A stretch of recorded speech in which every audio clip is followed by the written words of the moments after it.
Bismillahirrahmanirrahim. Assalamualaikum warahmatullahi wabarakatuh. Sahabat semua, kita lanjutkan tentang pembahasan pertanyaan dari sahabat kita semua kepada guru kita bersama, Ustadz Dr. Saiful Islam Mubarak, LCMAG. Dan ini ada sebuah pertanyaan dari seorang ibu, Ustadz. Pertanyaan yang sangat panjang, tapi akan saya ringkas saja.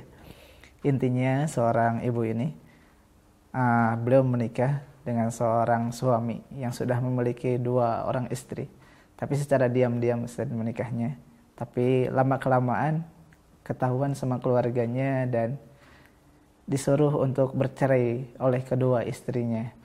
Nah, menanggapi hal ini, bagaimana langkah yang harus diambil oleh sang suami? Apakah menuruti desakan keluarga atau bagaimana Ustaz? Silahkan untuk ditanggapi. Iya. Poligami di Indonesia memang merupakan satu aktivitas yang masih belum bisa diterima masyarakat. Jangankan sampai 3, 2 pun pada umumnya masih dihadapkan kepada sekian banyak masalah. Oleh karena itu, siapapun yang punya keinginan untuk berpoligami, maka persiapannya tidak hanya persiapan punya uang, tapi sejauh mana persiapan untuk mengkomunikasikan antara sesama istri. Sebab disembunyikan terus-terusan tetap harus tahu di akhir. Sebab akan ada hukum-hukum yang perlu dipelihara. Iya. Hukum dengan anak. Iya. Apabila pemainnya meninggal salah satunya bagaimana, harus ada pembahasan. Enggak bisa dianggap enteng. Iya. Dan banyak orang yang memang mengangkat masalah poligami itu hanya sepihak. Sunnah Rasul, sunnah Rasul, sunnah Rasul.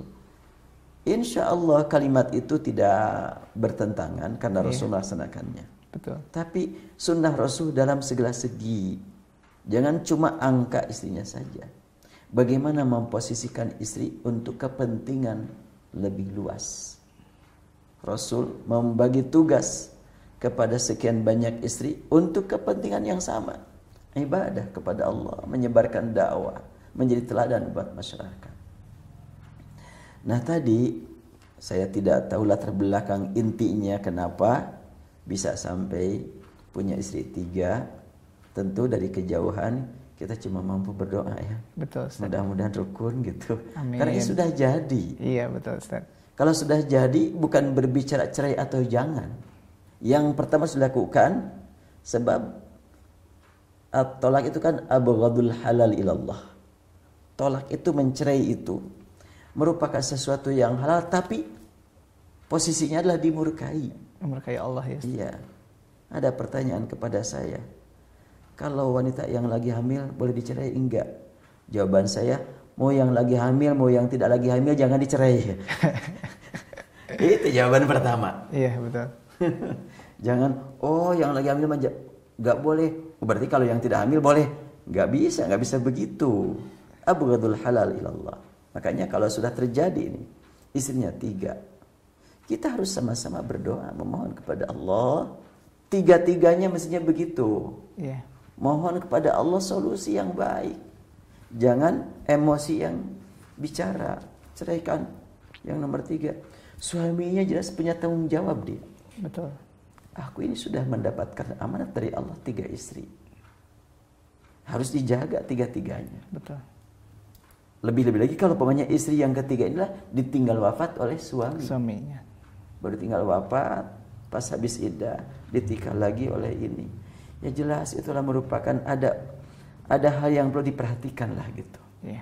Nah, kalau kemampuan ekonomi pemanya bisa dipahami Betul. oleh 3-tiganya, sekarang sangat penting lah untuk 4-empatnya mohon kepada Allah Subhanahu wa taala langkah apa yang mesti tepat untuk semua pihak. Ya. Tidak diharapkan lah gitu kalau sudah dinikah cerai lagi. Betul. Bukan solusi. Bukan solusi. Mungkin solusi buat 2 istri, tapi problem buat suami dan buat si yang nomor 3. Betul. Bagaimanapun problem. Iya. Terpisah itu. Iya. Lebih-lebih lagi buat yang nomor 3 ini. Iya.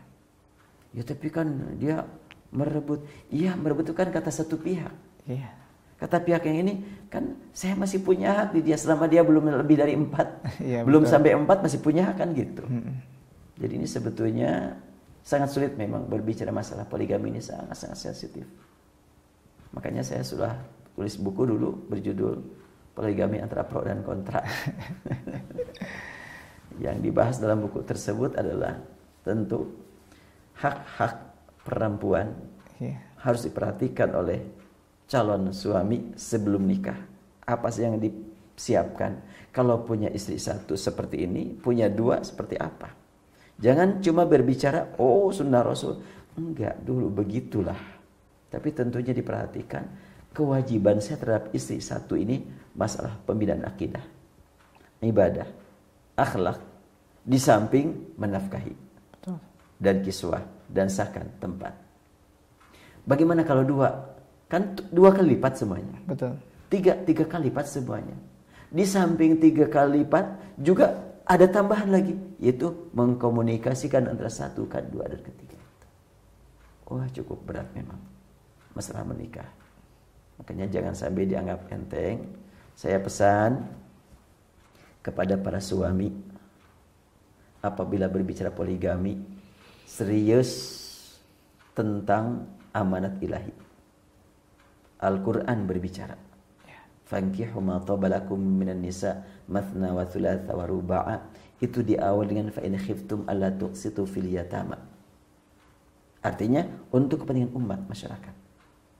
Jangan sampai para suami, para pria berbicara poligami gelak tawa gitu. Betul. Ya kalau bicara poligami gelak tawa, kaum wanita ibu-ibu pasti nggak enak, nggak senang. Betul. Ah, ini main-main poligaminya. Betul. Bukan demi kepentingan umat. Kemudian kepada kaum ibu yang memang tidak siap dimadu, jangan membenci ayat. Khawatir merusak akidah. Tapi aku tidak mampu, itu bab lain. Sama hanya dengan saya yakin ibadat haji itu adalah rukun, tapi aku gak mampu. Kayak gitu aja. Kata seorang pemuda, saya yakin jihad fisabilillah itu adalah merupakan keutamaan yang sangat luar biasa, tapi saya nggak mampu. Jangan sampai karena tidak mampu lalu dicela hukum. Betul. Enggak. Jadi kepada kaum bapak bicara poligami jangan gurau. Ini urusan umat, urusan hukum. Kepada kaum ibu yang tidak siap di poligami jangan membenci hukum Allah, jangan membenci ayat. Kita terima hukum Allah pasti benar. Untuk pelaksanaan aku nggak mampu. Itu lain. Jangan juga berkata gini, lah pintu surga masih banyak, tanpa poligami juga masih bisa. Kenapa tidak berkata begini? Pintu banyak, satu pun belum ada yang pasti. Melalui poligami, aku sudah jelas nggak mampu. Beda sedikit redaksi. Iya. Dan ini pernah saya dengar langsung seorang wanita. Ya katanya untuk masuk surga masih banyak yang lain lah, jangan melalui itu. Kenapa tidak dibalik?